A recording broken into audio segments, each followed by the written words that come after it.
community has been unified and cohesive. There haven't been a lot of cracks in our alliance. Even countries where we have some differences, like Russia, have agreed with us and have worked with us cooperatively to find ways to make sure that we can verify and have confidence going forward that Iran doesn't have the capacity to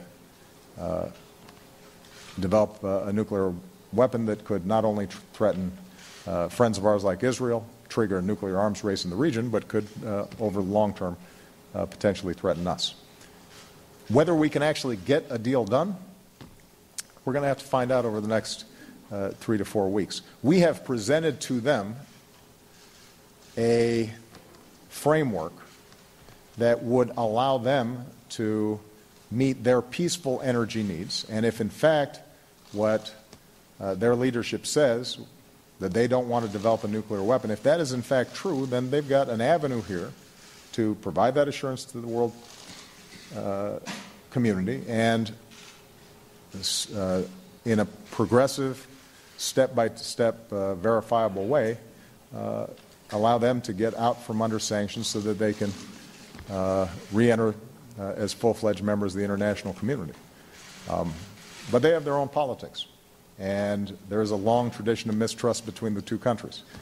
And there's a sizable portion of the political elite that cut its teeth on anti-Americanism and still finds it convenient to blame America for every ill that there is, and whether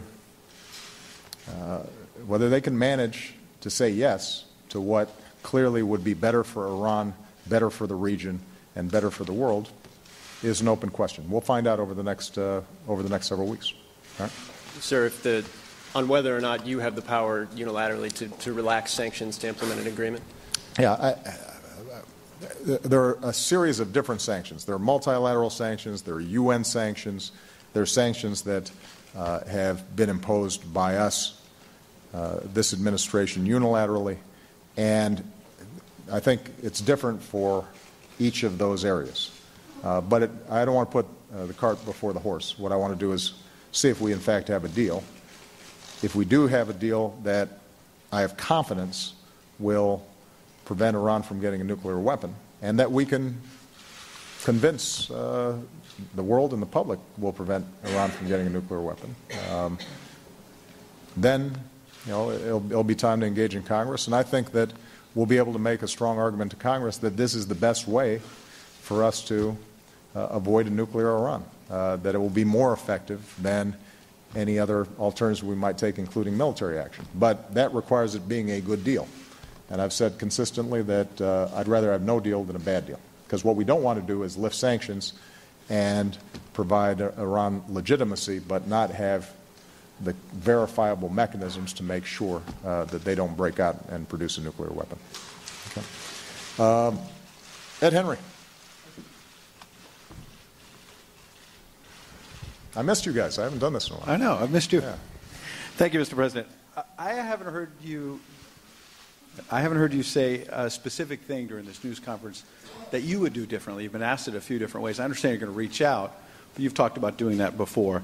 It's almost like you're doubling down on the same policies and approach you've had for 6 years. So my question is, why not pull a page from the Clinton playbook and admit you have to make a much more dramatic shift in course for these last 2 years?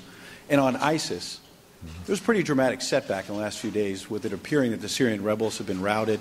There are some Gitmo detainees who have rejoined the battlefield, helping ISIS and other terror groups, is what the reports have suggested. So my question is, are we winning?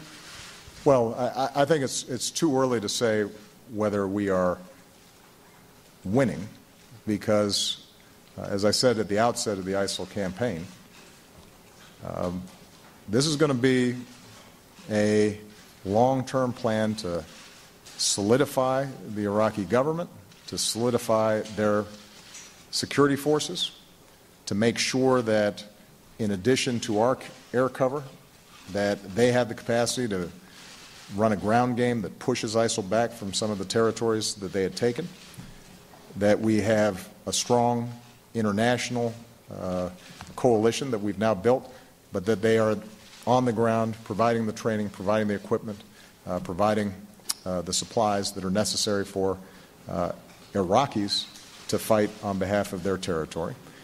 And what I also said was that in Syria, that's been complicated, and that's not going to be solved anytime soon. Our focus in Syria is not to solve the entire Syria situation, but rather to isolate the areas in which ISIL can operate. And there is no doubt that because of the extraordinary bravery of our men and women in uniform and the precision of our pilots and the strikes that have taken place, that ISIL is in a more vulnerable position, and it is more difficult for them to maneuver than it was previously. Now, there is a specific issue about trying to get a moderate opposition in Syria that can serve as a partner with us on the ground. That's always been the hardest piece of business to get done. There are a lot of opposition groups in Syria along a spectrum, from radical jihadists who are our enemies to folks who believe in inclusive democracy and everything in between. They fight among each other. They are fighting the regime. And what we're trying to do is to find a core group that we can work with, that we have confidence in, that we've vetted, that can help in regaining territory from ISIL, and then ultimately serve as a responsible party to sit at the table in eventual political negotiations that are probably some ways off in the future. That's always been difficult. As you know, one of the debates has consistently been, should the Obama administration provide more support to the opposition? Could that have averted some of the problems that are taking place in Syria? And as I've said before, part of the challenge is it's a messy situation. This is not a situation where we have one single, unified, broad-based, effective, reliable. No. Let me answer the question, Ed. And so what we are going to continue to test is, can we get a more stable, effective, cohesive, moderate opposition? But that's not the sole measure of whether we are, quote-unquote, winning or not. Remember, our first focus, Ed, here is to drive ISIL out of Iraq. And what we're doing in Syria is, first and foremost, in service of reducing ISIL's capacity to resupply and send troops and then run back in over the Syrian border to eventually reestablish a border between Iraq and Syria, so that slowly Iraq regains control of its security and its territory. That is our number one mission. That is our number one focus. There are aspects of what's going on in Syria that we've got to deal with in order to reduce the scope of ISIL's operations. So, for example, our support for Kurds in Kobani, where they've been able to hold off ISIL and where we've been able to effectively strike ISIL positions consistently, that's not just because we're trying to solve a Syria problem. That's also because it gives us an opportunity to further weaken ISIL so that we can meet our number one mission, which is Iraq. In terms of things to do differently, I guess, Ed, the question you're asking is one I think I have answered. If you're asking about personnel, or if you're asking about position on issues or what have you, then it's probably premature, because I want to hear what Ed, what I'd like to do is to hear from the Republicans to find out what it is that they would like to see happen. And what I'm committing to is making sure that I am open to working with them on the issues where they think that there's going to be cooperation. Now, that isn't a change, because I've suggested to them before that where they think there's areas of cooperation, I'd like to see us get some things done. But the fact that they now control both chambers of Congress, I think, means that perhaps they have more confidence that they can pass their agenda and get a bill on my desk. It means that negotiations end up perhaps being a little more real, because they have larger majorities, for example, in the House, and they may be able to get some things through their caucuses that they couldn't before. But the bottom line that the American people want to know, and that I'm going to repeat here, that my number one goal, because I'm not running again, I'm not on the ballot, I don't have any further political aspirations. My number one goal is just to deliver as much as I can for the American people in these last 2 years.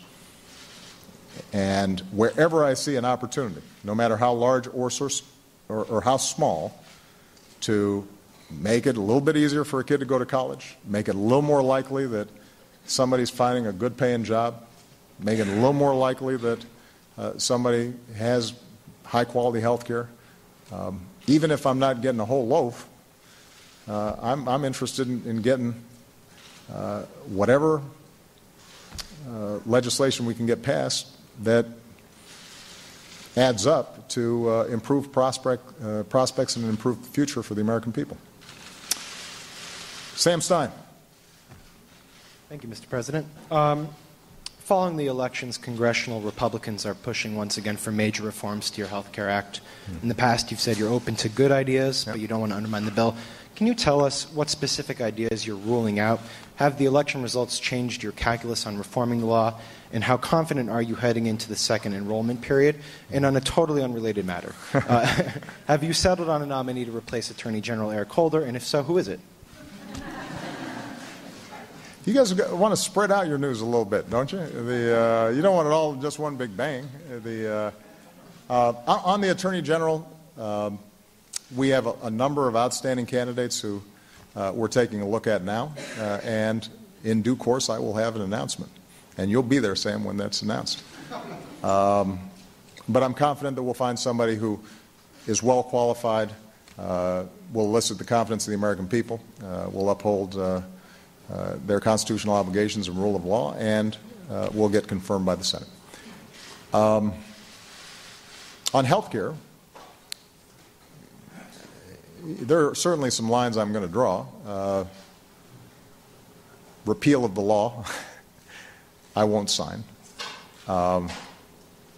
Efforts that would take away health care from the 10 million people who now have it, and the millions more who are eligible to get it, we're not going to support.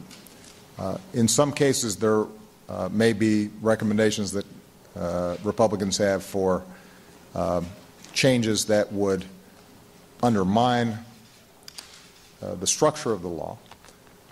And I'll be very honest with them about that and say, look, the law doesn't work if you pull out that piece or that piece. On the other hand, what I have said is there's no law that's ever been passed that is perfect. And given the contentious nature in which it was passed in the first place, there are places where if I were just drafting a bill on our own, we would have made those changes back then. And certainly, as we've been implementing, there are some other areas where we think we can do even better.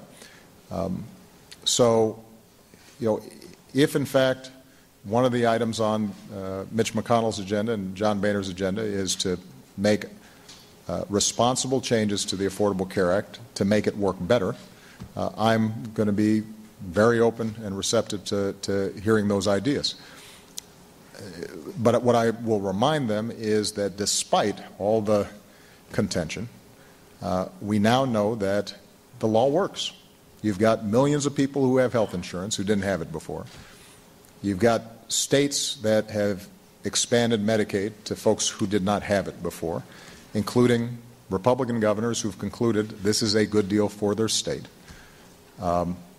And despite some of the previous predictions, even as we've enrolled more people into the Affordable Care Act and given more people the security of health insurance, health care inflation has gone down every single year since the law passed, so that we now have the lowest increase in health care costs in 50 years, which is saving us about $180 billion in reduced overall costs to the federal government in the Medicare program.